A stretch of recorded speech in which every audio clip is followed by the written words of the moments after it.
इन्हें होश आ गया तो ये सबको सब कुछ बता देंगी। हमारा सारा प्लान, सारी चालें सब फेल हो जाएगा। जबकि तुम फातिमा साहिबा के पास रहने के लिए अपना घर उनके नाम कराई हो। ये कैसी बेवकूफी है? ये बेवकूफी नहीं है। गुलशन साहिबा, अम्मी, गुलशन साहिबा, आंखें खोलो। अम्मी, बताइए क्या हो गया इनको? अम्मी, उठे अम्मी, मेरी अम्मी को क्या हुआ है? मुझे नहीं पता, मैं तो अभी नीचे आया था। घर के अंदर कौन है? कोई नहीं, अम्मी भी गई हुई है। तो फिर ये आवाज किस चीज की उमर, है? मैं तुमसे कह रहा हूँ ना कि टीवी चल रहा होगा, मुझे क्या पता। तुम अपनी बहन के साथ रहो जुमाना साहिबा, नाज़ली और जहां की देखभाल कर लेगी। उमर, तुम देख चुके हो मेरा पूरा घर, अब निकलो मेरे घर से। मैंने तुम पर यकीन करना बहुत पहले ही छोड़ दिया मेहमद। प्लीज अम्मी, मुझे छोड़कर मत जाए।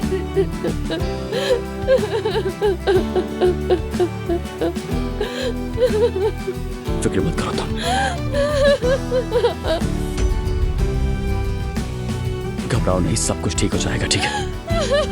रिलैक्स।